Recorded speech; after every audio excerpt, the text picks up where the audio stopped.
Beholder? I've never even met her. Ha ha ha ha ha. Oh, hello, dungeon fans. I'm the Lich, and this is the Liching Hour. Before you do whatever it is you came here to do, in dungeon news. As some of you may have noticed, there are little green goblins popping up everywhere, and in weird places like not on level 2. Try not to touch them, and under no circumstances should you eat one. I'm not sure yet what's causing this. They seem to be quite mad even for goblins. For now, leave them be. They're not hurting anyone. Speaking of hurting people, a couple of adventurers broke into level 1 last night, but didn't get past the newly installed IKEA pit trap. It looks like someone took the trolls on level 6 up on their offer of the seminar. Good job, Barglow. You're a braver undead than me, my friend. And finally, remember to keep your stuff out of the halls tonight. The green slimes will be coming through, keeping our dungeon nice and clean.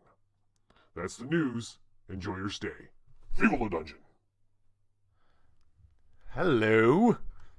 It's Friday night at the Liching Hour. I'm Kevin from HR, level 9. That was the Lich with the news. Thank you, Lich. We are playing Dungeon Crawl Classics tonight. If you see the little logo here, it says chat plays. That means that input from the chat room is welcome and demanded. Well, no, it's welcome. I will be asking at certain time for it. If you are watching this on YouTube, then you need to come and watch live Fridays at the Liching Hour, 12 a.m. Eastern Standard Time. Yes, and if you have not follow or subscribe, depending on where you are, that would be awesome. Tonight we are playing Hole in the Sky, an official Dungeon Crawl Classics adventure by Brendan LaSalle. And this is the second episode, so we're a little bit farther in. I'm not going to recap completely, but we have a group of 14 almost adventurers that just spent 6 days traveling across an invisible bridge about a half a mile up above an ocean in order to find a literal hole in the sky, which they did. This hole in the sky appeared out of nowhere in the distance near the horizon and slowly traveled until it came right up to the invisible bridge, and they stepped over into this magenta skied land. And that's where we're going to rejoin them, because that's where we ended last week. There are 14. I will say there are only 14 now. Let me get out of studio mode here. We did lose one person on the trip, Portia, a Cooper. She is swept away in the ocean. Is she dead, though? That's a great question. Great question. I don't know. We'll see. And then Bunt Trollfat, number 16 there. I have numbers just so if I need to, I can roll a die to randomly determine who does what or gets what. But Bunt decided, he was like, peace out. I'm not doing nothing for a weird lady in blue who's got severed heads in her hands. And if you don't know what I'm talking about, check out last week's episode. Okay, let us prepare ourselves. We are prepared. As they step through the hole, their ears pop, and the sudden warmth of this place makes them momentarily dizzy. They are in what must be an entirely different world. The air is misty, but as best as they can tell, the sky is bright magenta color. They are standing in what appears to be some sort of bamboo forest, but the bamboo is thinner and flatter than you have ever seen. We're going to suspend our disbelief that these peasants from some medieval world have experienced bamboo forests. Looking behind them, they can't see the porthole they step through, but they're seeing their companions stepping through as if coming out of the air. The air is heavy and has an oppressively intense scent, like intense saffron. Off in the distance, they see a single structure. The mist limits their visibility, but they can see the dark structure rising out of the mists ahead. Real quick though, just to recap, these almost heroes have traveled all this way to go to this prison dimension in order to free a supposed ally of their cause on the behest of a lady in blue who also tended to speak with severed heads in her hands. They have just entered this prison world, surrounded by this bamboo, magenta sky, single structure off in the distance, and a road that leads to the structure. Now, I'm going to ask actually, let me back up. Naomi is a jester. She was a jester before she dropped her life and headed off to find herself and find her destiny. Answering the call of a dream from this lady in blue.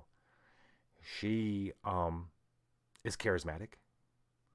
She's one of the few charismatic people in the group. And she had led the group. She also had a 10-foot pole. She came with it. She's been leading the group across the bridge with this 10-foot pole because it was an invisible bridge, right? So she's kind of gotten used to leading. She's going to step up, and they all make it into the world. They're all looking around. Definitely fish out of water.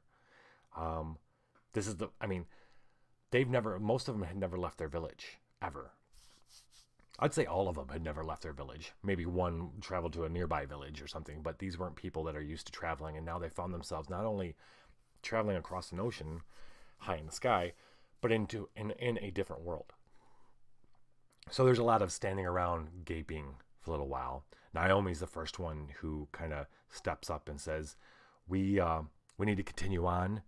And Armstrong is a herder. He also is pretty charismatic. Is it Armstrong? No. Yes? Where's my charismatic people? Personality.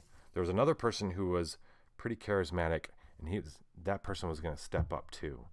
They're going to kind of lead the group into to the structure. Naomi, because she's been leading them so far and they've trusted her, she speaks up. So we must keep moving. We don't know what this land holds. It smells funny. It smells different. And in fact, it scares her a little bit. And she's not quite sure why she's uneasy. We'll say Armstrong, the herder with his herding dog. One of them's hurt. Oh, it's Armstrong's the one that's hurt. Hold on. Let me recap myself. Armstrong is the one that's hurt. He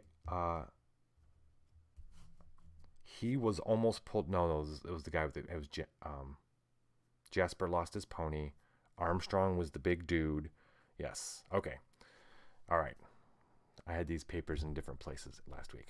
Okay, so we have Armstrong, who's a herder, and the reason I keep bringing him up is because he got hurt. He was one of the ones, when they traveled across the bridge, they came across this sunken ship, and on it were these demon birds that attacked them all.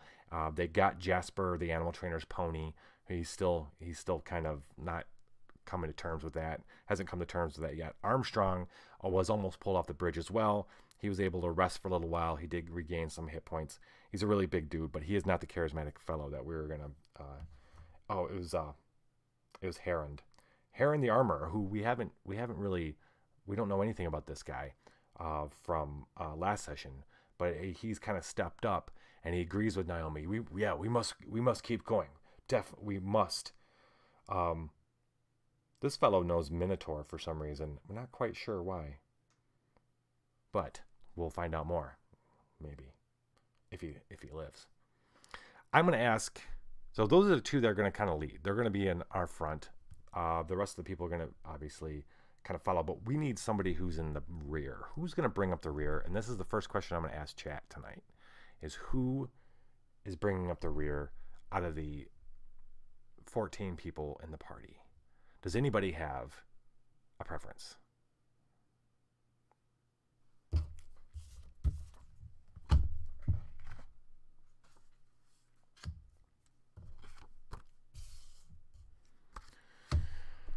Right.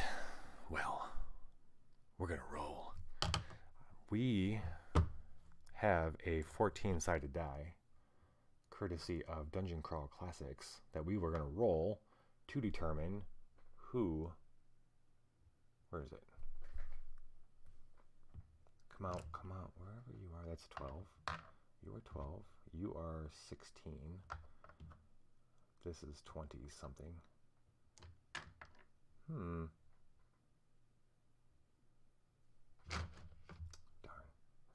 Alright, we're going to roll 1d16 and... yeah, reroll if we have to.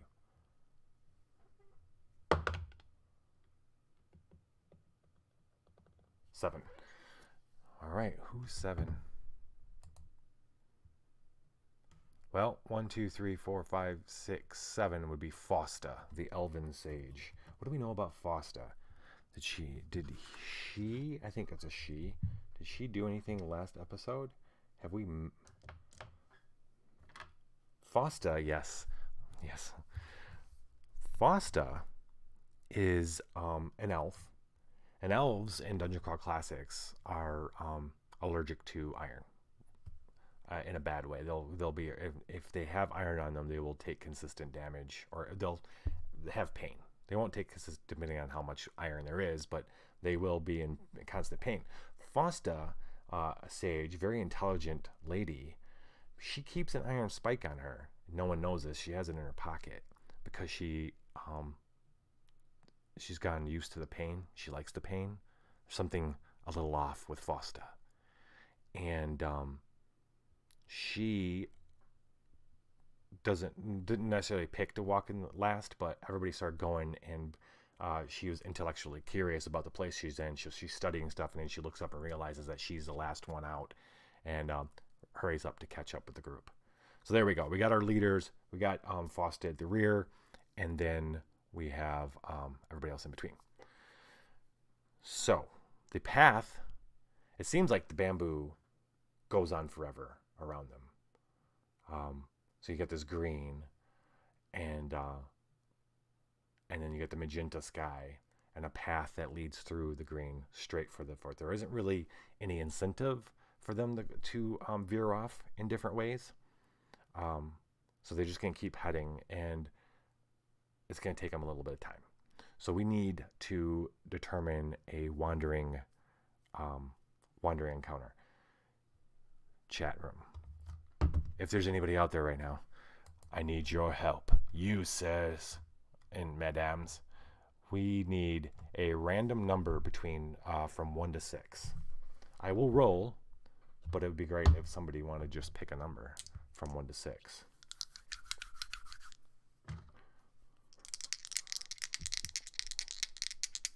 Well, let me see what happens. Okay.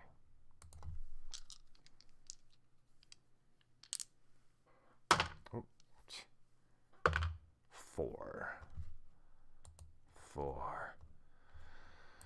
4. It's taken them an hour and a half, maybe 2 hours. It's hard to tell. They just know they've been walking for a while. When suddenly they hear cries. And it startles them at first because they look down the line, looking at each other. None of them are crying out. They're, halt, halt. And out of this bamboo comes this ragged, crazy-eyed man, beard caked with, God, you don't want to know what it's caked with. He comes running out all crazy and spindly, and he looks like he might have gone literally feral. He does not look very well at all. We're going to roll a 1d5 for this guy, which is this one here. We're going to practice rolling in a 4. So he comes running up, yelling, "Wait, stop. This is my domain," he yells. "This is my domain. I am the god here. Bow, bow." Everybody just kind of looks at each other.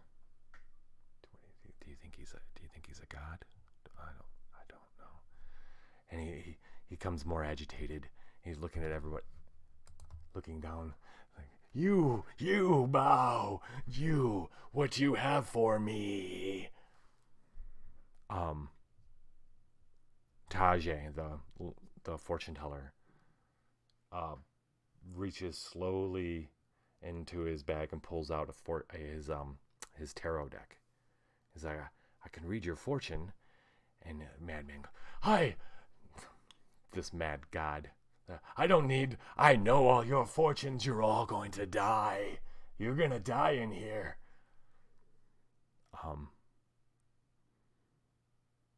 She made me a god.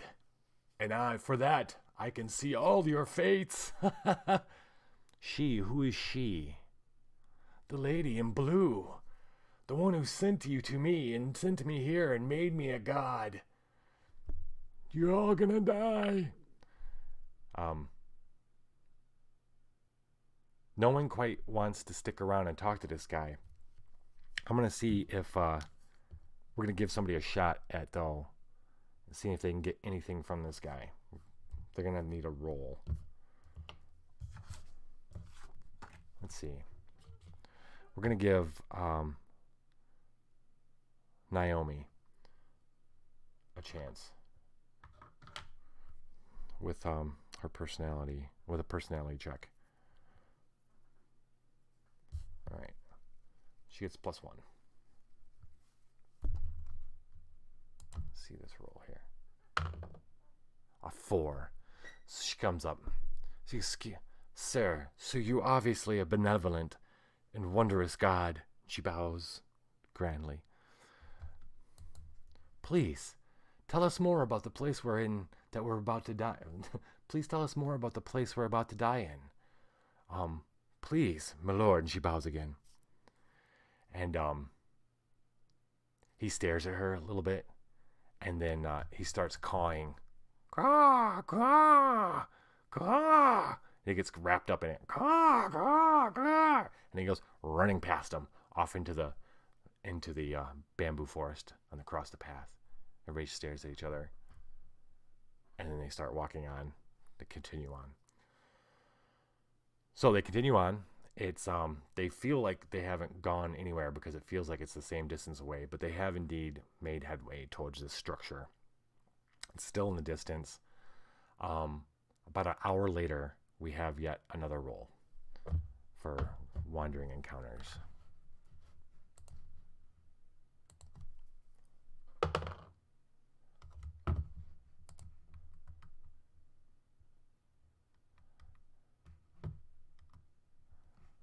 They are super lucky. It's pretty quiet. In fact, everybody notices somebody actually speaks up. It's maybe Snicks, the cut purse, goes, "Where are all the friggin' birds?" And that makes everybody stop and realize that it's really silent. There's no wind, there's no birds, there's nothing. They hurry on because it's unsettling once they notice it. As they get closer and closer to the structure, it begins to take form. Soon they see it clearly despite the mist. A 300-foot monolith covered in 50-foot-long thorns. It looks not so much constructed as grown, like some kind of massive seed pod. There's one entrance ahead of them. A 60-foot tall double doors with a giant latch. So they all start gathering up at this door, looking up at it, and then looking down. And it doesn't take them long to realize that there's a good foot or two underneath the door. So there's discussion. They look.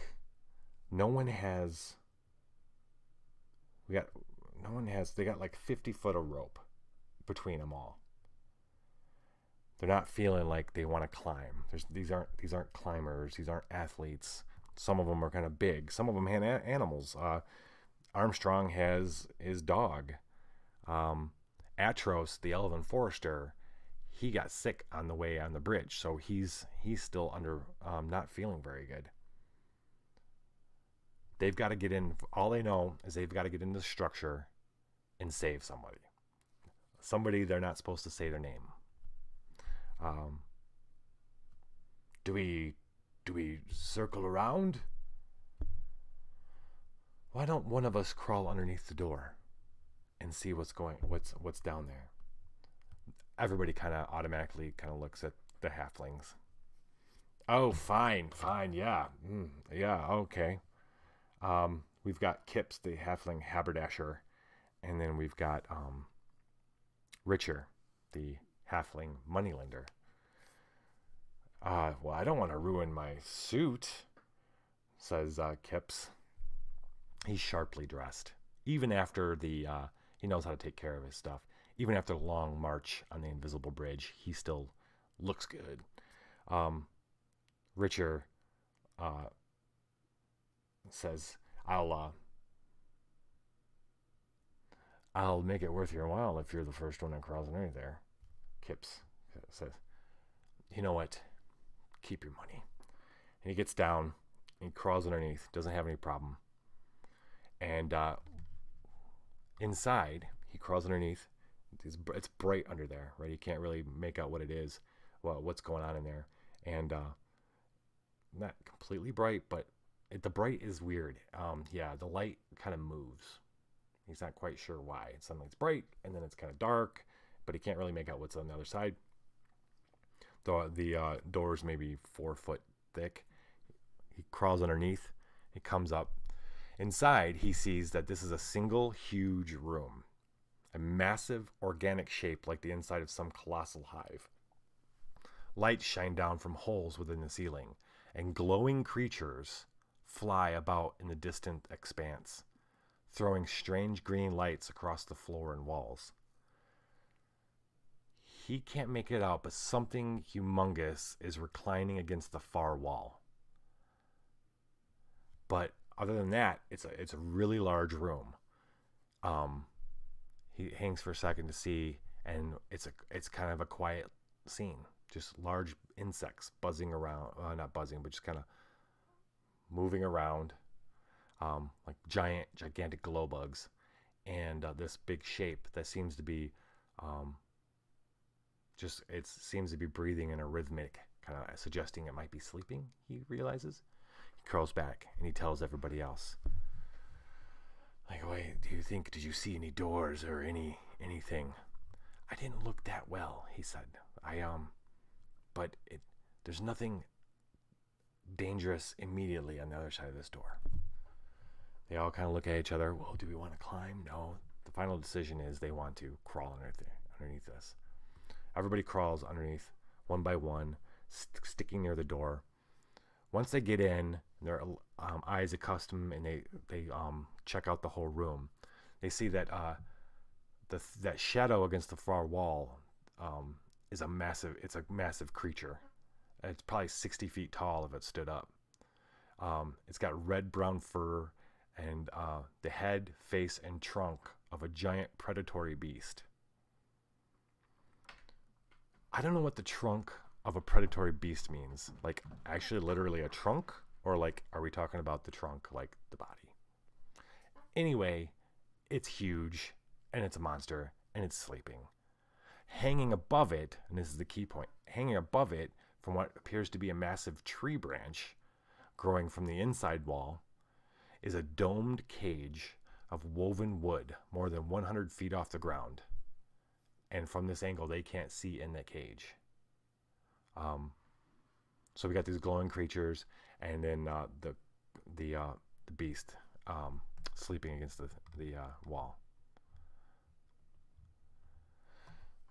What do we do? Well, let's search around. I'm guessing. I mean, I don't have to be incredibly smart to guess that whoever we're here to free is in that cage up there. Right. They'll decide. Well, I want to say let's spread out, but that might be a dangerous idea. Let's carry along the walls and see if we can't find the doors or doorways. So they start off heading to their left. They're slowly moving across the room when suddenly we're going to flip over 2 dice.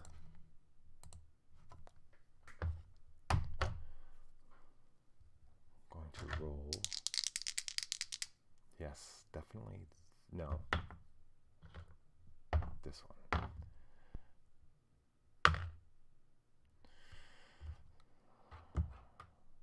Okay. When suddenly there's a shuffle, almost like rustling of leaves, and then they hear someone cry out from behind them. Everybody turns in time to see this gigantic, what looks like a gigantic jack-o'-lantern, huge pumpkin with these enormous vines growing off of it and acting as legs. So it's supported on a couple have it supported, and then 2 are out and they've wrapped themselves around Fausta, and she yells out as everyone's standing there. They turn around, it's standing there, it's got her wrapped up in its vines, and when it has all their attention with its humongous head, there's green fire inside this jack-o'-lantern. I mean, when I say jack-o'-lantern, it's actually it's got a mouth, it's got evil eyes, and it's got this green fell fire that's glowing from inside. Baleful green flame with his 8 tendrils of thick ropey vine that it's using to move and grab her. And when it's got all their attention, it just calmly goes and Fausta just rips in half, and he takes his time. She starts screaming, and just there's a wet plopping tearing. He goes, and suddenly this creature says, very civilized sounding, goes, now that I have your attention, I would request that you all leave immediately. And then it scuttles back. They watch it scuttle back on a thing. It's got her still, and its vines move it back, and it crawls up on top of the door and sits on top of the door they just crawl in her. And it just starts ripping her parts off and dropping them, and they hit with a wet thump on the floor. You wouldn't even realize that there's that many things you can rip off a person. And he's staring at them the whole time. Blood gushing everywhere. Everyone shit their pants. They want to start running. They're in shock. They start moving back. I want to almost say that someone starts to scream. Another person slaps their hand over their mouth and points at the giant beast that's sleeping. And they all start moving back. This thing's on top of the door, so their instinct isn't to run back underneath the door. So there must be some other kind of way out of here. Atros, he's sick, but he's also pragmatic. And self-centered, self-interested. He turns quickly and looks around, and against the wall, a little bit further ahead of them, it looks like there's crumbled rock and stuff kind of piled up in a way. And he keeps looking, and he doesn't see any kind of doorway. You can't see on the other side of the beast. But this might be something. So he calls out quietly, come here, help me. To let's see, who's our strong peeps? To Boros, the dwarven chest maker, and Kips, who's actually pretty strong for I don't know if he's, and Heron, the armorer. It's like, come. And quickly they run up, and it looks like it's some kind of passageway that's covered up in debris. So quickly they start shoving. Atros is a little too. He's here, can you clear this? pointing to the debris, to Boros. And then Heron is going to help him. When you help somebody do a skill check in DCC, you add the other person's modifier to your roll. So we got a +2 on this roll. And they crit. So it takes within seconds. The adrenaline rush, and everything has got them so worked up that it takes mere seconds for them to clear out rock and come. And everybody quickly is shoving themselves in. Meanwhile, the ripping is still going on. While it's the gigantic jack-o'-lantern head stares at them. And then all of them kind of squirrel their way in, push their way into this little chamber, and find themselves in a gloomy chamber that smells like autumn leaves after a heavy rain. The chamber is lit by several of the same strange glowing creatures you saw in the main chamber, contained in a hand-woven cage that hangs in the center of the room. And then these creatures are giant bugs that have like translucent skin, and they're inside their brains are glowing. Are putting off this light. So it's kind of like a glowing bug in reverse. The room's full of debris, and walking across it is a little difficult. You have to be careful. To their far left, they see a shadowy passageway, slightly curved as it runs along the interior wall of the huge chamber you just left. So it's going that way. The chambers, because they're on the left of the room. In several places down that wall, a tiny breach allows a ray of strange light from the main room to shine in. Everyone's looking around and they're not quite sure what they want to do.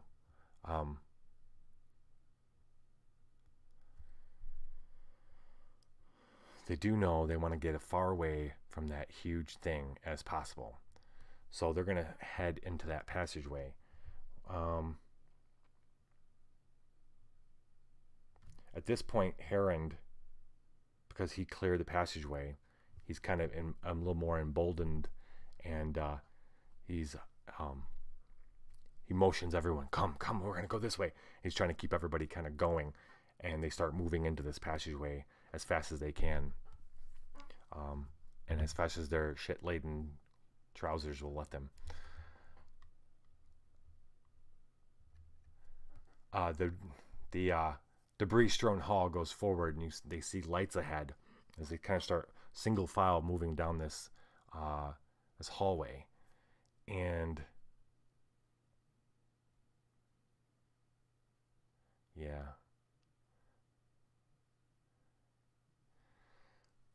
Heron keeps looking back. Oh, come on.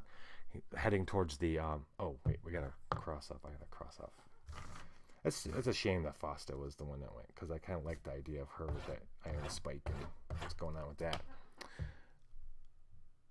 So these aren't adventurers. They've got to learn their lessons the hard way, right? I mean, no one's going to spoon feed them how to be an adventurer. So when Heron walks across the tripwire and hears a snap and feels the tug on his leg and looks down, all he can think is, oh shit, before all this rock and wooden debris falls down from the ceiling on top of him, doing, that's a good rubble die, 10 points of damage. Heron, with nothing maybe but a thinking, oh shit, and then just kind of crumples down, and he is gone as well. Everyone's taken aback, and then the realization comes in that this is there's going to be more expected out of them than maybe what they've been giving so far. Naomi quickly jumps up. A couple other people come up to try to clear away the rubble to see if Heron is still okay, and he's not. He's very much not. He does have an iron helmet, though. Someone should claim that. Let's see, who would take a helmet? Oh, the Dwarven chess maker? Seems like a good. Well, probably got a smaller head. Nah, probably human-sized head. Dwarves aren't that small. And this dwarf can speak orc, bugbear, and ogre. Wow, that's a lot of languages. Boros, the dwarven chess maker, is strong, but he's also very, very intelligent, obviously. So he's quick to say that he needs the armor and talk his way into getting it. So we're going to add a iron helmet. And I believe that would be an extra I believe that would add an extra armor class. I mean, it would modify his armor class by 1, at least. Okay, so they loot the poor body of Heron. He would have wanted that way. But they all learned a valuable lesson, especially Naomi did. The others did too, but Naomi took it to heart. She reassumes the lead of the group. She says, we've got to be careful. We've got to move slow. I know we're all afraid right now. Let's take a moment to grab our breaths. I mean, these are all... actually, Armstrong's dog should be going nuts, barking. Ruff, ruff, ruff, ruff, ruff. He had started barking in the room they'd entered, and they Armstrong kept telling him shh, shh, and they got him in the hallway. Now he's barking, but he's looking back to where they came. What else do we got? We don't have a cow. The pony's gone. Yeah, the only thing we have left, I believe, is the dog. Precious. The dog, Precious. So everybody calms. It's silent in the hallway. Yes, there's a dead body. Well, it's silent when Armstrong gets the dog to shush. And everyone's able to catch their breath, and they decide they're going to continue on a lot more cautiously from here on out.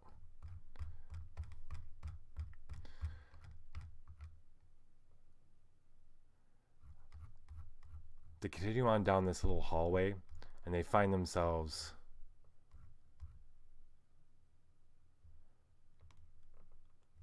in a vertical passage. They find themselves at dead ends in this shaft that goes up. That's rough and narrow, kind of carved, and there's ladders. The first ladder leads to the second ladder and to the third. All of them are kind of makeshift, and all but I seem really rickety, but serviceable. And then there are several tiny holes in the wall on the to the right that kind of let in light from the other room. So if you imagine this kind of big tunnel that goes up, and then ladders like this and like this and like this, kind of just sat on each other. Just kind of held together some way, shape, or form. Somebody uses them. Anyway, we stare up at this. What are we gonna do? Well, Naomi starts going. She's brave. Everybody starts following, and pretty much in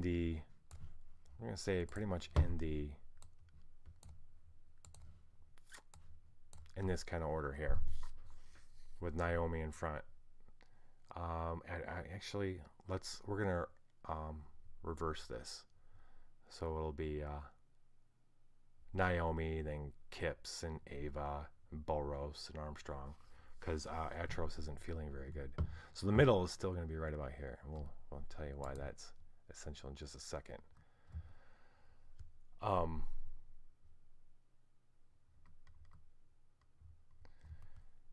They start climbing up.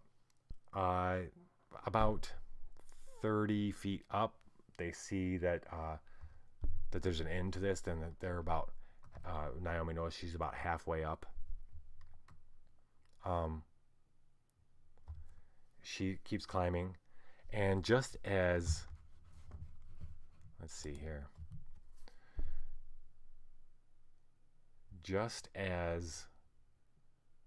Umar,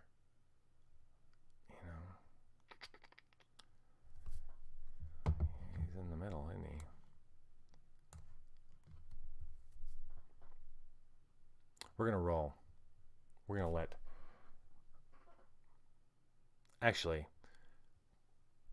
if anybody in chat right now, choose a number between 1 and 14, or just pick a person, right? Just it's not gonna be Naomi. Otherwise, I'm rolling.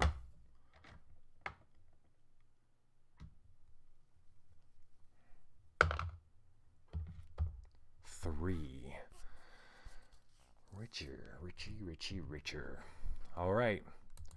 So Richer is the richer. 3. He's climbing up. He's about halfway in the pack, right? About halfway. They're all making their way up the ladders slowly.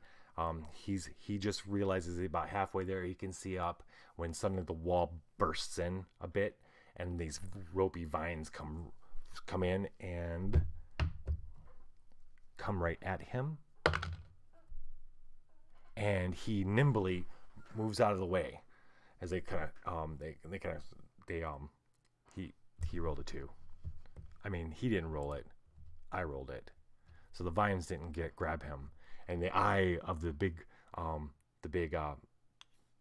jack-o'-lantern peeks through the holes where the vines kind of made. He says, "It's time for you to leave, and that's not the exit." And everybody starts hurrying up. And actually, yeah, Richer hurries up. The others wait, and it's they can see it lurking around, and then it disappears. So they start slowly going, and they go up. Twice now, there's been some extreme luck with this party.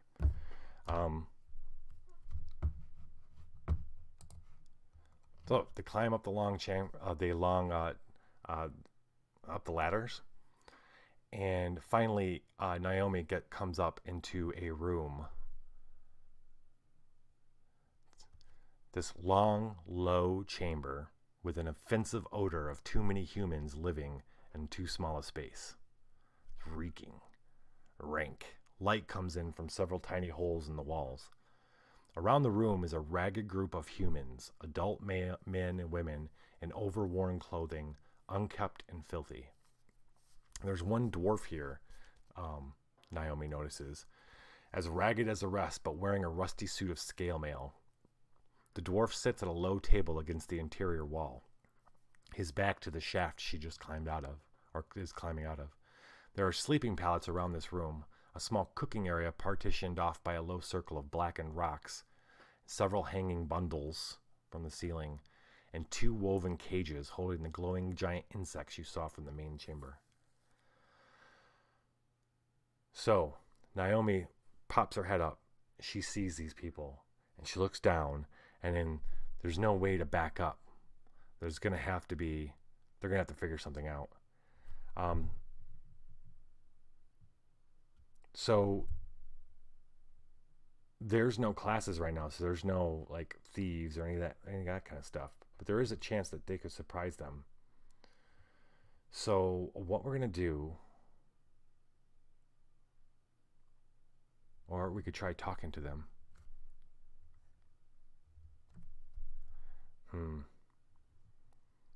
Naomi is intelligent enough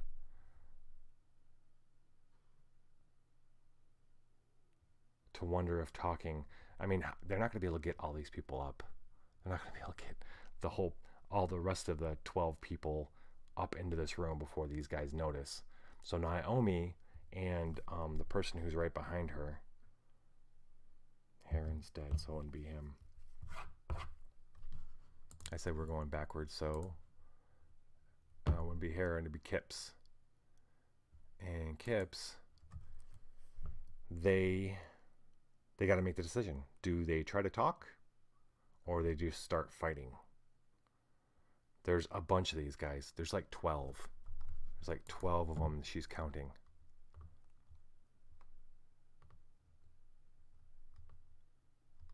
Huh. Well,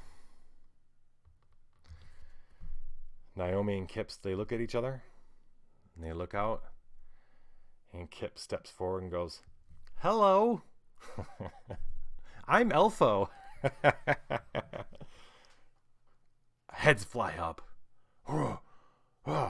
The dwarf swings around, and he lets out this roar that doesn't sound like a hello.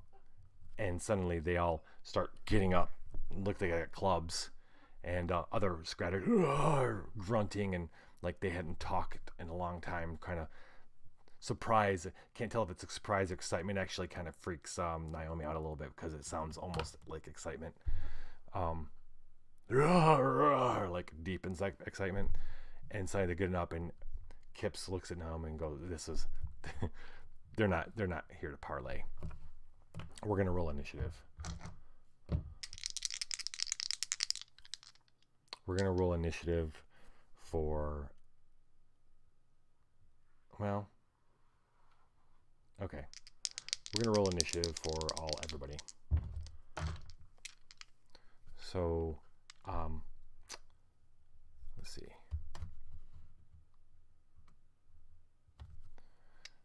One group of 12. These are the weird humans, and basically humans. There's 12 of them.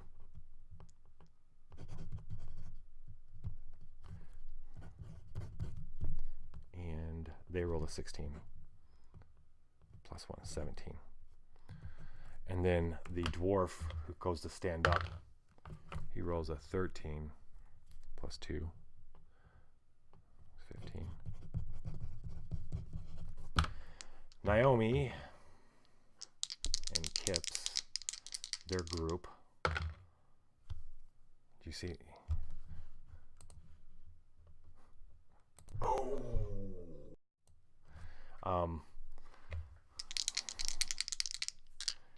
She rolls a 1. Then the group right behind them rolls a 4. Oh, this ain't good. Yep. That was 4. Yep. No, 5. Naomi, did you have a modifier? You did. So at least it's like a 2. All right. Group behind them, 9. Plus 1. Yes. 10. And then the final group of our almost heroes. 9. 9. 10, 11. Okay.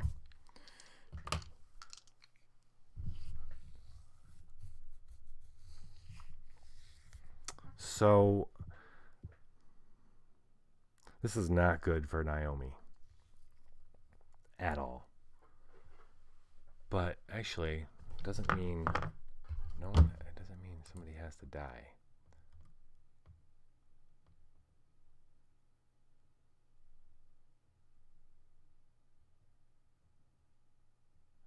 Yeah. So they're gonna grab them. The dwarf, who obviously is a leader of some sort, yells out something guttural that Naomi doesn't understand at first, but then realizes he's telling them to grab them. So these 12 kind of descend upon Naomi and Kips. And I'm not even go through the, well, I was going to say I'm not even going to go through the rolling, but Naomi should be fighting back. And so should Kips. So, well, let's see. All right, we're going to go with Naomi. They're going to grab Naomi first. Armor class 11. We have 12 guys who are going to try to, 12 people. That's 1, 2. One of these guys is no real good stats. So that's 2 then, mister. 3. All right. One person grabs her. She is incredibly not strong. She is not strong. So we're gonna roll a contested. Her roll. Holy crap! All right, hold on. 1, 2, 3. I was gonna roll for him.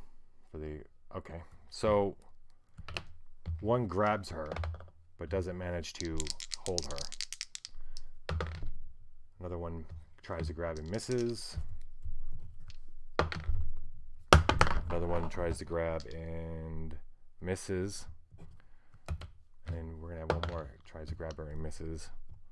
Okay, that's 6. We're going to do the other half for trying to grab Kip's. Kip's armor class is 10. Miss. A 9. Miss. They're not very strong. 8, or that was supposed to be 8. That's 3. Miss. 4. Wow. Okay, there we go. 17. All right. Kip's is stronger. I'm going to do opposing. This is for him. He's a 16. Because he had a +1 modifier for strength. And the other guy is not very strong. So one guy grabs him. He matches the... They're moving backwards away from the hole. And he's trying to grab at him. And as they move back, they grab and they push him off. And we got 2 more guys coming at him. That was a 9. That's a miss. And there's a 3. So it's almost like a mob of zombies kind of trying to grab him. They're backing him up against the wall while other people start coming up out of the hole. So they're not grabbed yet. And the dwarf is sitting back watching this happen. He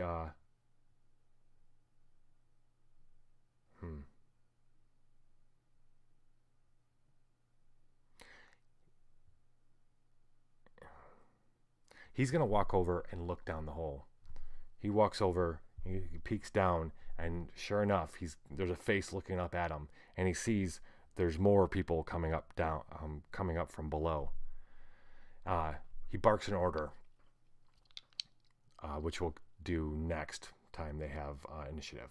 He barks out an order for the people to fall back, to stand around to cause trouble for the people that are coming up. But that is his turn. So there are people coming up. Well, does he take... No, he's going to bark the order. He moves back, ready to take on the people as they're coming up. Who's coming up next? We're going to say it is... the rest of Naomi's group, which would be Umar, the minstrel. Umar comes, he moves up, and he's going to take out his dagger. I can't see him moving up and attacking right away. He's got to get up. He sees it, he grabs his dagger, and that's pretty much his thing. Ava One Eye comes up next. Ava One Eye is the healer. We're going to say, let's say 10 seconds is around.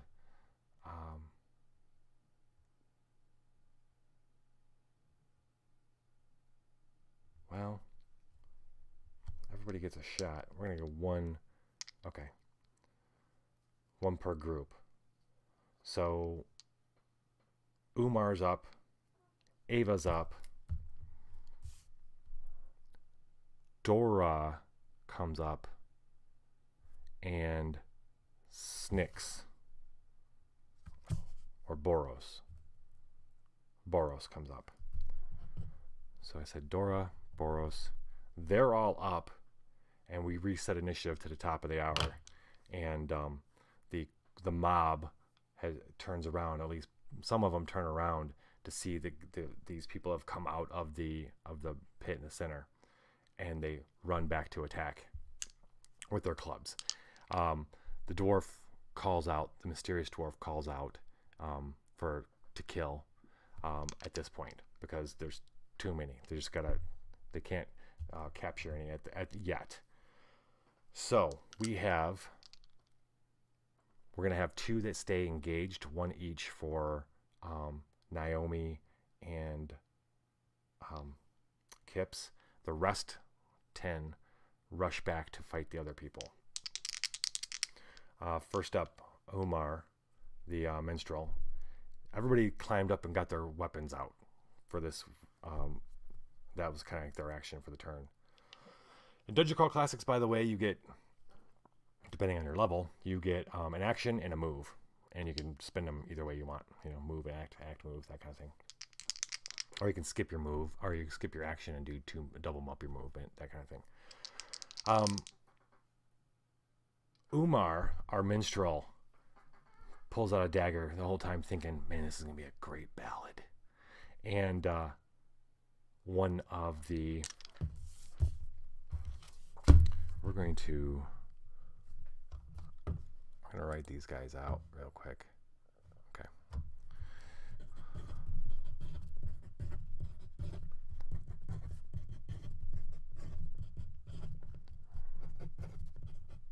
Okay. Okay. One comes rushing up to him, swinging a club.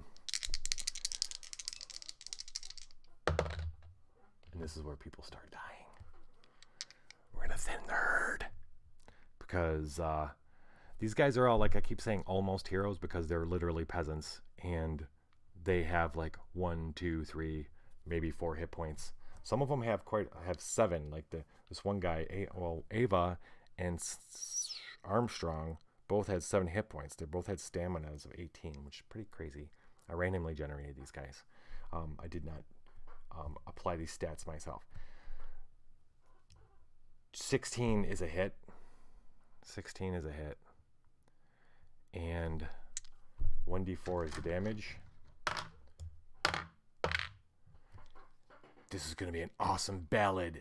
And then the club smacks into his head so hard, and it came so much more faster than he thought.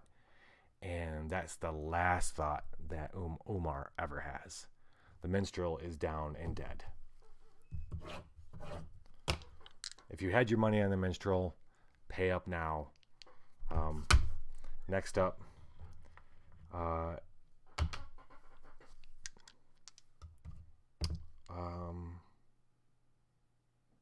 Dora. Dora, the dwarf. She's a dwarven blacksmith. Her and Boros were kind of together on the ladder. He had let her go first. She has an AC of 10. Comes a club dude just for her. And he swings and misses. And yet another one comes in right behind him, swinging.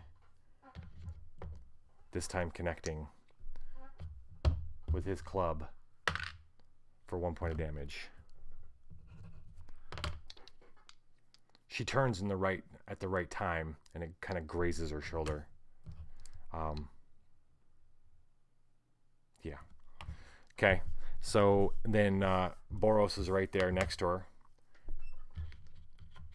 That was 1 and 2. That was only 3 dudes out of the 10. Come for Boros. And misses.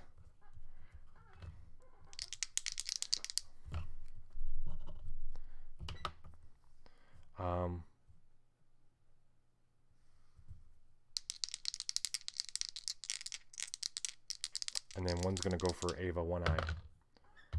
And misses completely. There are still 5 more of these guys. 5 more. Well, we're going to do that all again. We're going to see what happens. We're going to go reverse order. Another one attacks Ava One Eye, the healer by trade. Oh boy. Yeah. So that's a crit. And Ava is a very sturdy lady. But I'm gonna consult the crit table for creatures. There we are.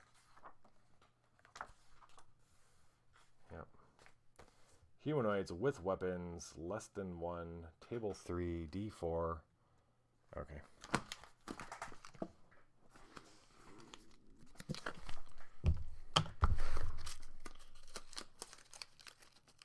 That's monster crits and regular crits right here.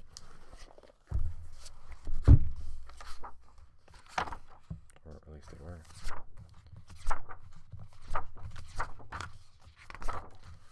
Table 3, D4.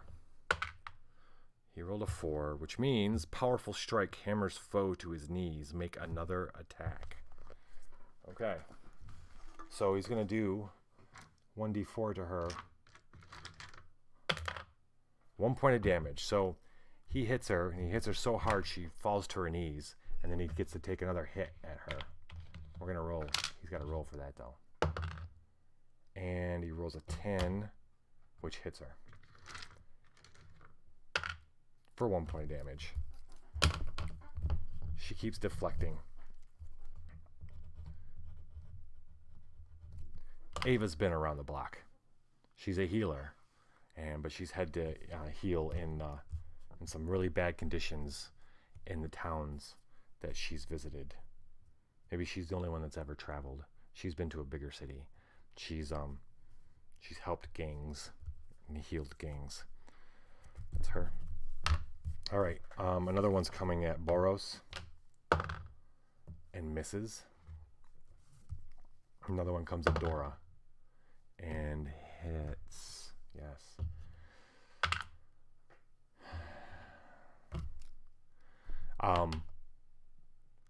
This one slams into Dora and just bashes her face in.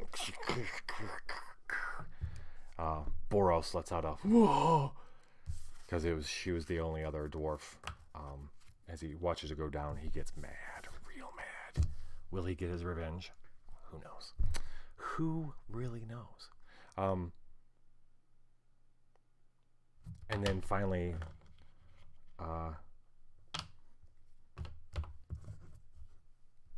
there's one left that's coming at Boros and misses. He's pissed.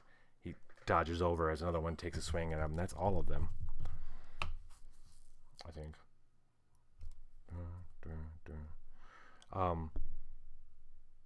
If I missed one just kind of wasn't able to get in front of everybody. But the dwarf fellow in the armor, he strolls up, yells out something. They still don't understand what he said. Actually, no. We might wipe the whole party right now. He, seeing everybody, this all happen, and he's seen 2 people go down.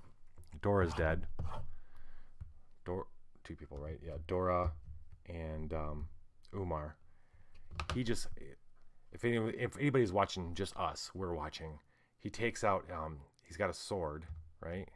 He's got a sword? No, he's got a battle axe. He calmly takes out what looks to be a whetstone, and he runs it along the edge of the axe, this battle axe.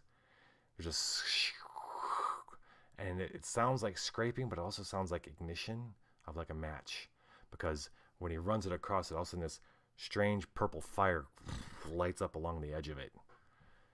He kind of looks at it, he smiles, and that's his turn. And then we got 2 more. We do have 2 more of these they're called abandoned ones. These kind of really starved looking people.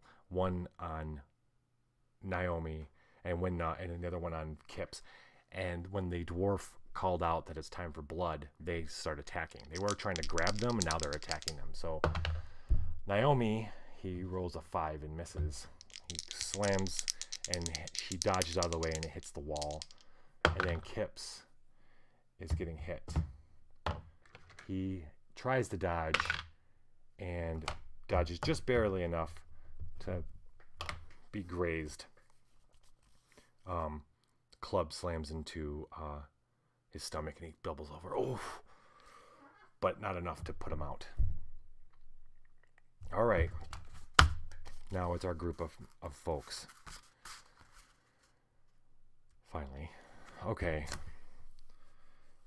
Ava, who's not dead. Oh, she's on her knees though.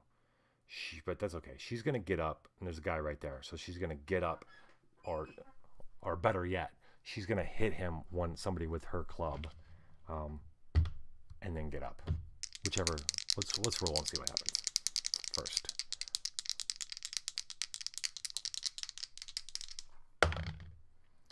All right. So that's 11. That's gonna be a hit. She's gonna do. She slams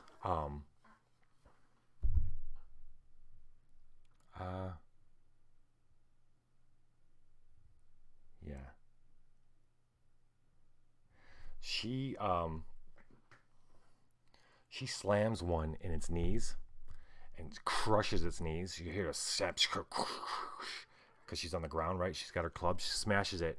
He screams and he tumbles and he falls into the hole with the ladders, and screams and falters and doesn't manage to grab onto any purchase, and falls the rest of the it's like 90 feet and hits the ground. So that's one down.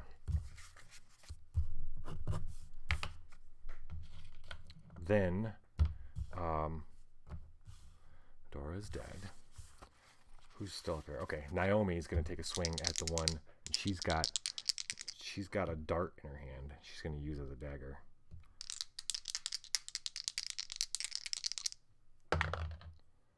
Oh, criminy. So that's a fumble. I think she rolls a d4, I think is what You miss wildly, but miraculously cause no other damage. So she swings wildly at this guy and with her dart, but completely misses. He goes, lucky. Kips has got some scissors. He's a haberdasher, which means he cuts up stuff. He prepares like buttons and stuff like that for men's suits. He is going to stab with his steely scissors. He's got scissors. And he barely manages not to fumble. Okay. Oh boy. This quite seriously could be the wipe of the whole group. And then Boros. He's very angry. He charges with a chisel, because he is a chest maker. He has a chisel. He charges at the one that killed Dora. He hits. Doing. Okay. He takes his chisel and he shoves it right into this guy's throat, up through his. And it falls to the ground. Dead. All right. Meanwhile, 4 other people are going to come up into the room. It's going to be, let's see, Kips and Ava in there. Tajay, Jasper, the animal trainer, and okay. Tajay, Richer, the halfling moneylender, and then Jasper and Snicks. That'll be Snicks. Those are the 4 that have joined the party now. So they've come up. Okay, so let's see. They can move and make an attack. I'm going to give them, since they know, they just had a guy fly down. They're hearing scruffles. They know stuff's going on. They don't want to go down. They can't go down. They have to go up. You get to move and fight. I'm going to say that these guys, because of knowing the situation they're going into, they come up prepared. Like Tajay's got a dagger in between his teeth. Richard's got his short sword out. He's a nimble little halfling. Snicks has got his dagger, and Jasper's got a club. I'm going to give them an opportunity to attack because those guys are all crowded around that hole anyway. So they're going to climb up and take swings.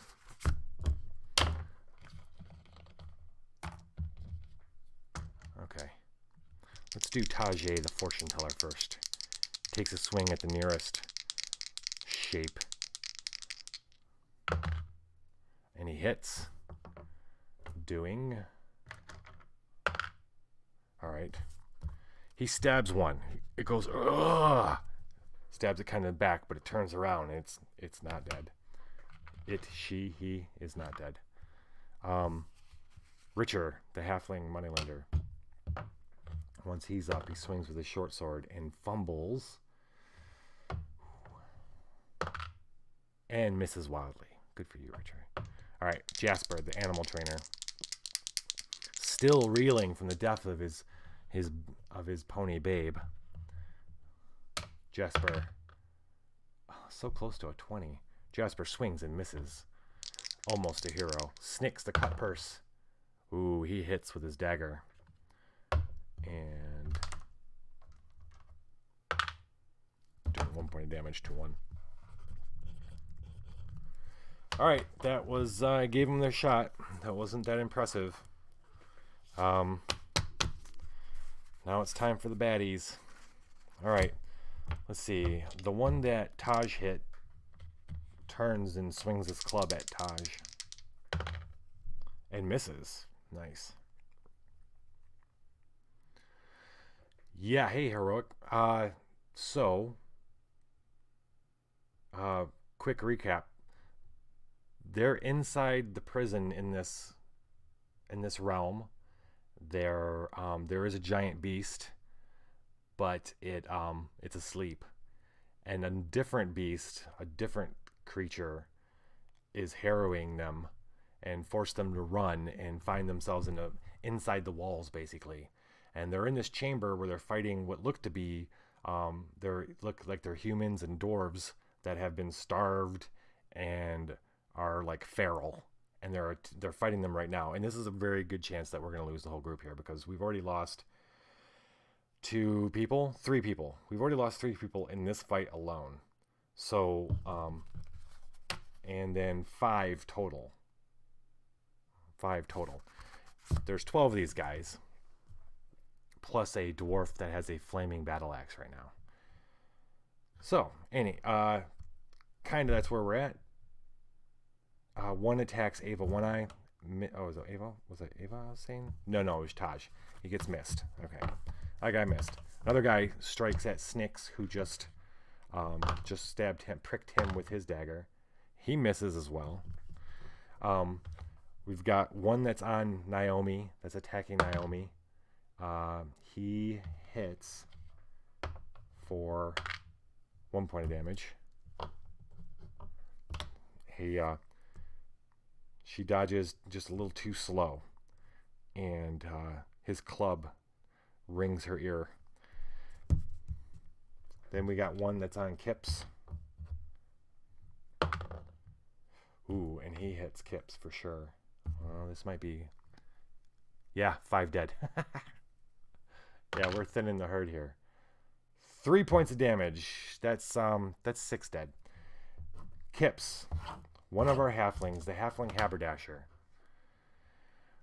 This thing crowns him really good. And he goes down with a wet thump. R.I.P. Kips. Alright. And it turns to look with savage eyes on Naomi. Who's up here? Ava. One that's next to the friend that she just killed takes a swing and hits her for 4 points of damage. Not killing her, but she is in a bad way. Alright, and then another one takes a swing at Jasper. Missing. Another one swings at Boros, the very angry dwarf, because Dora just died. Missing him. Finally, who else we have up here? Oh, Richard gets missed. Oh boy. Do these guys, is there no end to these? Okay. We've got 2 of these guys left plus the dwarf. So let's see what the dice decide. Who are they attacking? Not Naomi. Who are the bigger guys? Okay, other one goes for Boros because he's big in a dwarfen way, and he hits. Oh boy, here we go. Whoops. Jeez. Okay, not that one. This one. For 1 point of damage, Boros gets beamed pretty bad, but is still alive.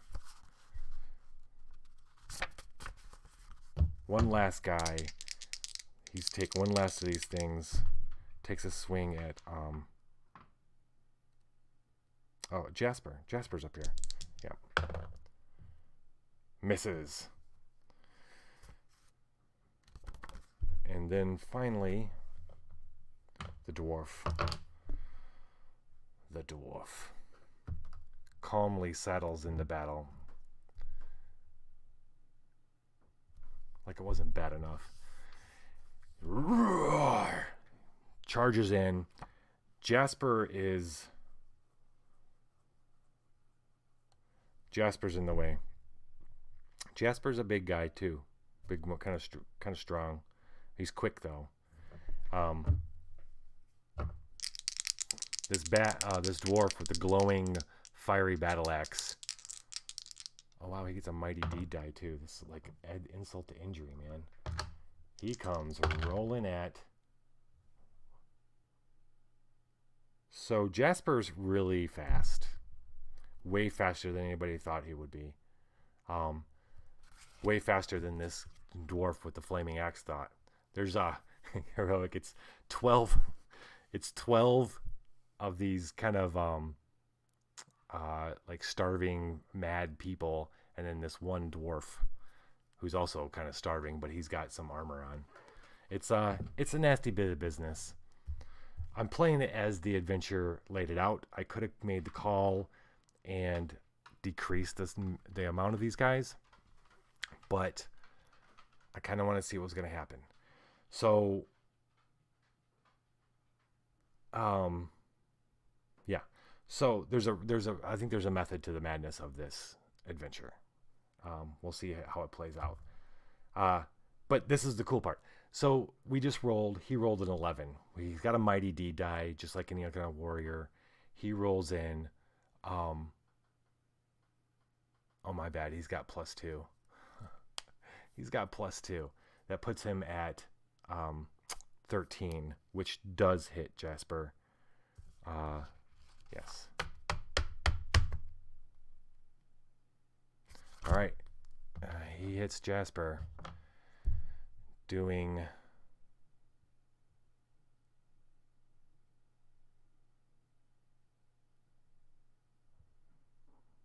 Yeah. Wait. I don't think the way this is kind of laid out, I think oh, okay. No, he gets his D3. Okay. All right. So let's see what kind of damage he does. He might be cutting Jasper down, like split him in half.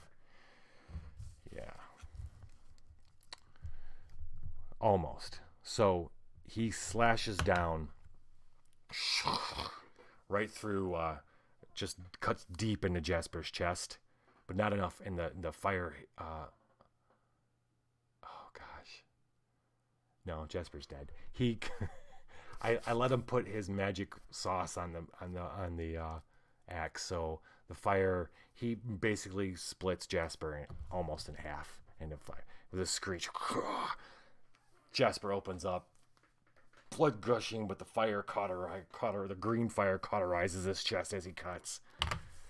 But then that's the end for the bad guys, and the rest of our team who are coming up out from below. off the ladders are going to join the fray, which actually isn't that many, maybe like 2. So everybody's up there now. Everybody's going to be taking shots at these guys. Yeah. First up, Naomi.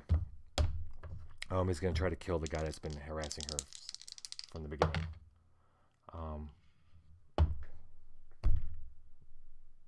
That's not going to do it. Well, yes, it sure as heck can. She's going to use a little bit of luck. She's going to burn. She only needs to burn 1 luck, actually. She's got +1. So she burns 1 luck and hits him for 1d4 -2. That sucks. Okay, she hits him, but doesn't seem to do anything with her dart. It goes like through his clothes, and yeah, completely misses him. Her strength is, she's not very strong at all. She needs to have thrown the dart. She's not good in melee. Yeah. Okay. Boros is going to try. He turns around. He just watched Jasper get cut down in front of him. He's going to charge the dwarf. Yes. He lets out a scream and charges the dwarf with his chisel. Yeah. And it rolls a 19. Too bad it wasn't a crit. That'd be awesome. He rolls a 19. He's going to be doing... He does the best damage out of everybody. 1d4. Wow. Boros lets out this scream. He charges the dwarf, and with his flaming axe, it's still stuck in Jasper. He's about to raise it out, and Boros leaps over Jasper's body and slams a chisel right into his neck. And the dwarf steps back, spurting blood. Blood starts coming out of his mouth, and he falls back. And Boros reaches down and grabs that axe. And we'll get back to him in a second. Nice job. Okay. Kips, you're not alive anymore. Ava, one eye, barely alive, but still swinging. She swings at one of these guys. Hold up. We're gonna let her do her damage to this guy here, really quick. She beans one, totally kills it. Their leader just died. The dwarf just died. We're gonna do a morale check with these guys.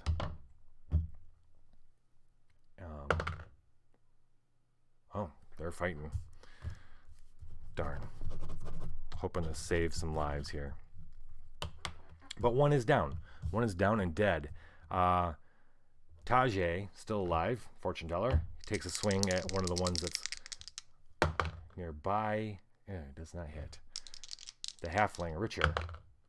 18. He hits with his short sword. And takes one out, stabs him through.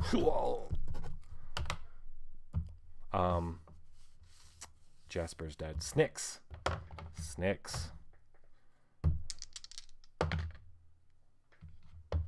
Oh, that was a 6. He swings but misses. Armstrong, with his dog strapped to his back. Yes, Heroic does have any morale checks. And we'll probably be rolling another one pretty soon. 2, 3, 4. Yeah, pretty soon. Armstrong, with his dog strapped to his back and his staff, swings and hits. He won't be doing too much. Yeah. He knocks one to the side. Doesn't knock it down, but knocks it. Here's a crunch from its arm. Boros did his thing. Jasper. Yeah, Jasper throw down. Ava. That is everybody from our team. Right? Yes. There are 3 wounded. 1, 2, 3, 4, 5. 5 left and 3 wounded. There's 8 left. 8 left of these guys. They're fighting to the death. They're hungry. Oh no, Atros. Atros gets a swing.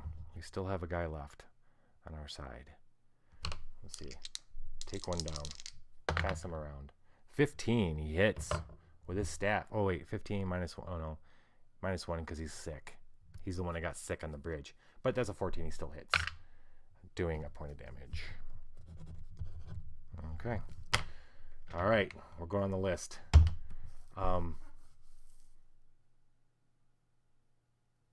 Yeah, so Naomi. He fumbles. He misses. We're going to have him fumble. Whoops. Actually roll on the fumble die. 2. Your incompetent blow makes you laughing stock of the party, but otherwise causes no damage. Okay. So he fumbles, but he doesn't. Nothing comes of it. Okay. Ava, one eye. All right. Oops. There should be a black eye. Yeah. So Ava is dead. Ava takes a skull crack across the face. I mean, a club crack across the face, caving in her temple.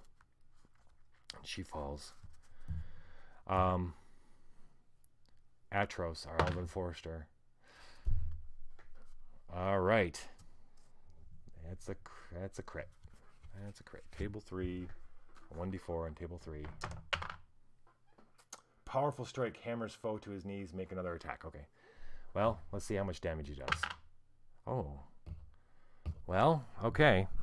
He hits Atros so hard that he falls on his knees, but he must have hit him on the very top of his head, hardest part of his body, did not cave in his skull. He's not dead, but he gets to take another hit. It's a hit, and he's going to hit again, and he hits, and he hits, and he does just 1 point of damage. Atros is still alive. 1-1. That is nuts. Wow. Okay. Atros. Hurt really bad, but still alive. All right. That was Naomi.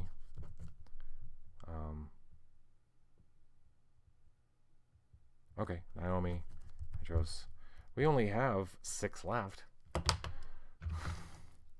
1 for the Richer the halfling. It rolls a 4. Totally missing him. 1 strikes at Tajay. Whoops, that's not the right die. Yeah, we should be rolling that. Actually, hold on. We should be rolling black. Misses. Snicks.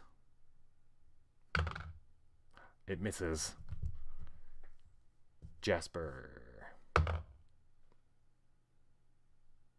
It misses.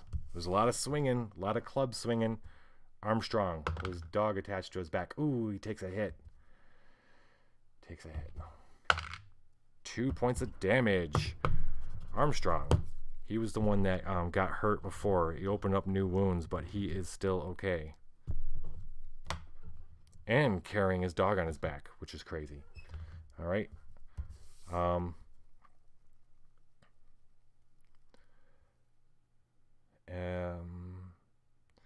Well,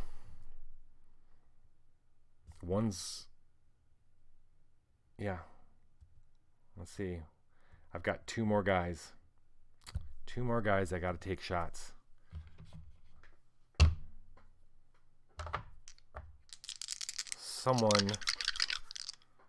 Someone's going to die here.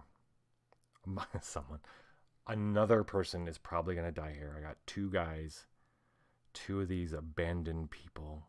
These sad, feral people.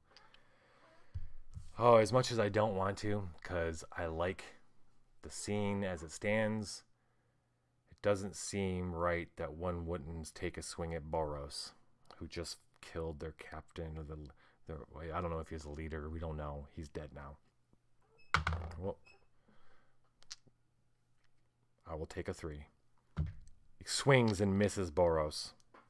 That should have been black, but all right, one left. One left. One left, and we're gonna play God here really quick. And let the die roll the way it may. Yeah. He's going to take a swing at Jasper. 17. 17. Which means he's rolling. Jasper's the one that dies. Another being. Jasper goes to join Precious, his pony, in the great heavens. All right, it is our hero's turn. Naomi. Just need a couple. Kill. 1, 2, 3, 4. We need to kill a couple more for this, for another morale check. Naomi rolls 15. She hits. She needs to roll good though on her dice. She needs to roll better than that. She's -1. No, she's not going to spend any more luck. I want her to. If she lives, I want her to have the luck that she's got right now. She's not going to. All right. So that's Naomi. Ava's dead. Heron's dead. Okay. Atros, the forester, swings with his staff. Misses. Not good. Richer, the halfling. He stabs yet again with his short sword, doing 1d6, which is a nice number.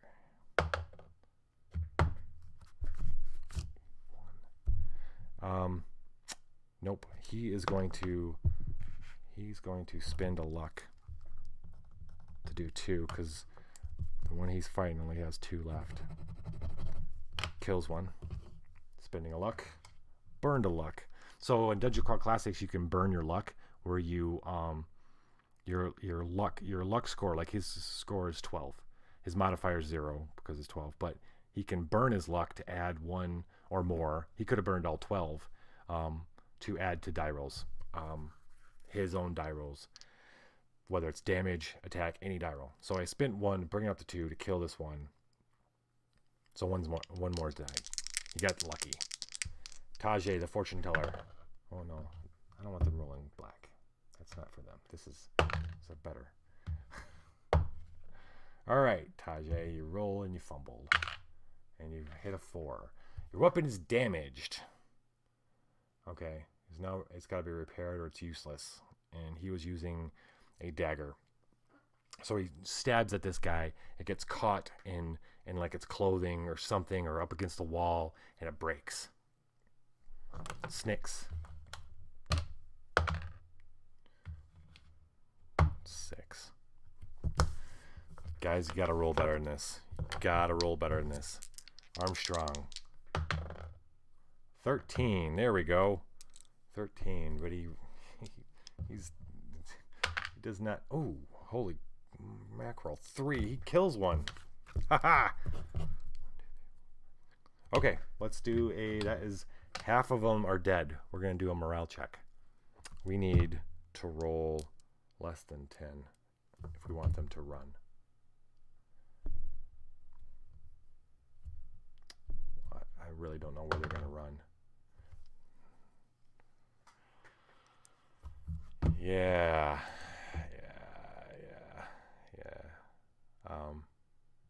Yeah. So, okay. That was Armstrong, and we have Boros with his flaming. He now has the flaming axe. He is gonna swing. Let's get a Boros die here. Flaming die. 6. 7. He needs 3 to hit one of these guys. He's burning 3 luck. I mean, he's gonna he has 1 hit point left. He's gonna burn 3 luck. He has 14, so that's 11 to make that a hit, which means he's doing 1d10 plus 2. He totally slices through and cuts one of these guys down.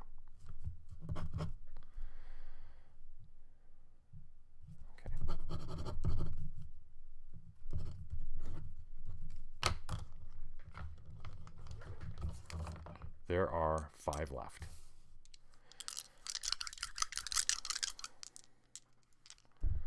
One, 2, 3, 4, 5, 6, 7. There are 5 of these guys left and 7 of our party. I think it's yes. I believe that Snicks is the reason why these guys are staying. He's enraged them to the point where they cannot think of anything else. Naomi, do you live or die? I have a feeling this is the last roll for the bad guys. We'll see. Naomi, do you live or die? She lives for now. Atros, do you live or die?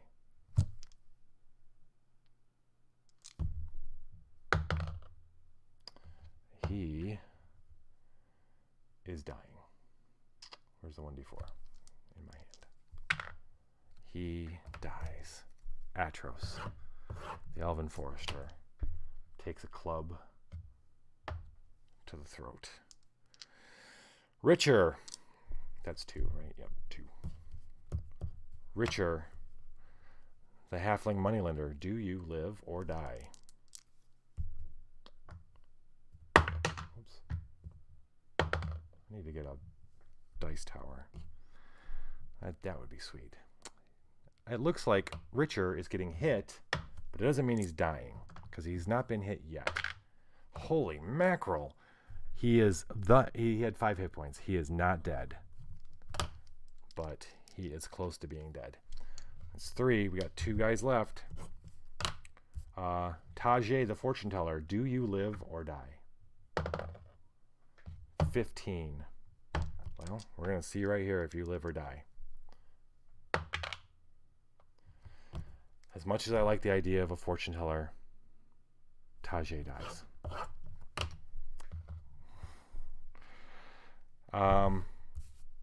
Armstrong, do you live or die? He might be living. That's all of them. That's all the bad guys. Now it's our turn. Naomi, finish him. Finish one of these guys. 9. Oh, she's gonna throw this. She's gonna dart. She does better when she's throwing. Her strength sucks. She's gonna throw it, which means that she hit. Roll a 4. Yes, she kills him. Another one down. Good job, Naomi. Atros, you're dead. Richer with your short sword. 12. He has killed 3 people. He's like MVP right now. 3 left. Snicks, come on. 19. There we go. Whoops. Okay. Where's my D4? This one. Oh, come on. 1 point of damage. No, he didn't do 1 point of damage. All right. Armstrong with your staff and your dog on your backpack. 19. Man, just can't do a 4. Dead. Smashes this guy's skull in with his staff. Boros. Intoxicated with rage. Swings yet again at another one with his battle axe. His glowing battle axe. Ooh, nice. doing 12 points of damage, totally obliterating one. There is one guy left, and he does not make the morale check, and he goes running. He runs off in the corner and curls up and is whimpering and afraid. And our party looks around at the desolation. We have Naomi, Richer the halfling, Naomi the jester, Richer the halfling moneylender, Snicks the cut purse, Armstrong the herder, and Boros the dwarven chessmaker. We have 5 party members left. That's nuts. I think that was the whole point of this fight right here. It's the biggest one in the adventure, really.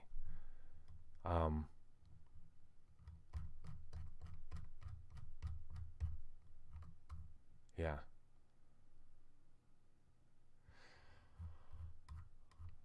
That is where we're going to end this one for tonight. Definitely. They're going to end up searching the room.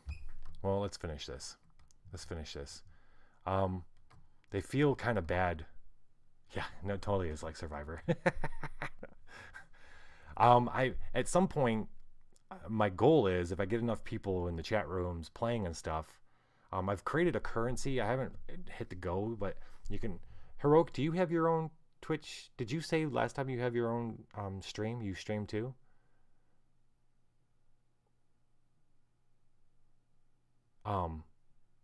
Streamelements.com, you can make your own currency, and you can build a store. You can have anything in the store that you want, that your people, so you earn the currency by watching my show. Yeah, fortune teller wasn't. Yeah, Tajay should have known better. But I was thinking about using the currency to let people gamble on this in-game. Okay. So streamelements.com allows you to make your own currency that people can earn by watching your show and doing other things in your show. And then that your own little special currency they can spend on things you like. I can make it so you can spend a little bit of currency to create a crit or a fumble or do something to modify the game in some way. And I was thinking it'd be cool to run stuff like these with the funnel, with a DCC funnel, and you have 16 characters and have people wagering on who's going to live and who's going to die, and throwing money at trying to keep people alive, that kind of thing. I think that would be really fun. I want to do that once I have a little bit more of people watching at a time. So they're in this room, bodies everywhere. They're going to take their time. They leave the one guy alone, although there's a lot of discussion. Actually, you know what? No. Boros just goes over and puts this poor guy out of his misery with his flaming axe. The axe stops flaming after a little while, but not before he kills the last dude. So they're going to search around. They move bodies. There's no obvious way out of this place, not yet. But they're not worried about that. They're worried about tending to themselves, making themselves kind of it doesn't look like there's a hole in the wall, so they're not necessarily, they've kind of forgotten the giant jack-o'-lantern creature that's been following them. Yes, I thought Snicks was gonna. I didn't think he was gonna last this long. It's cool that he has. You never know. Let's see. They're going to find some silver, 2d6.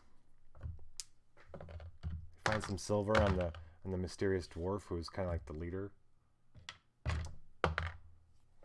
4 silver. And they find 7 gold pieces. That's pretty cool.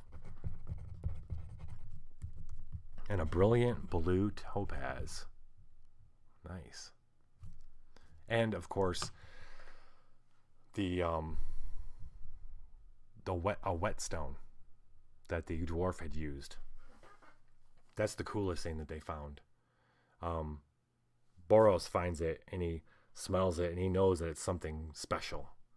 And he kind of makes the assumption that maybe that was the reason why this dwarf's axe was glowing purple. So he tucks that away. He's gonna keep that. And then, yeah, that's about it. So we're gonna leave them there, resting in that room, trying to recoup a little bit before they go on to. Obviously, they're climbing up inside the wall. There's okay. So for heroic, what happened was when they come into this, they climbed under a 60-foot door into this structure. It's like a big seed kind of structure, a big tall building with thorns coming off of it. And they crawled under the door and they found themselves in a huge room with a titanic creature up against the wall sleeping, and these lightning bug kind of things floating around. And above this sleeping creature, it's a 60-foot tall creature, was a basket hanging from a tree limb that was growing inside this structure. And so the assumption is, correctly, that whatever they came to rescue, this Drizta, is in that cage above. And so they're climbing up in the wall to get up there. And that'll be the next part of their adventure. All right, we're going to end there. Seems like a good place. Yeah.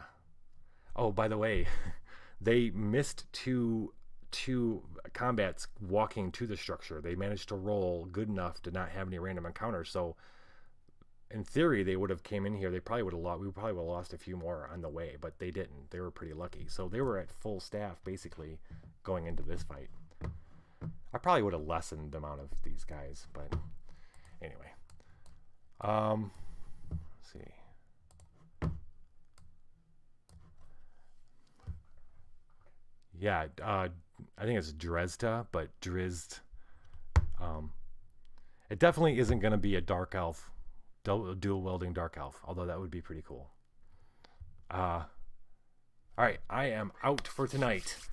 We will tune in next week to see, which I believe, pretty sure will be the conclusion to the Hole in the Sky adventure.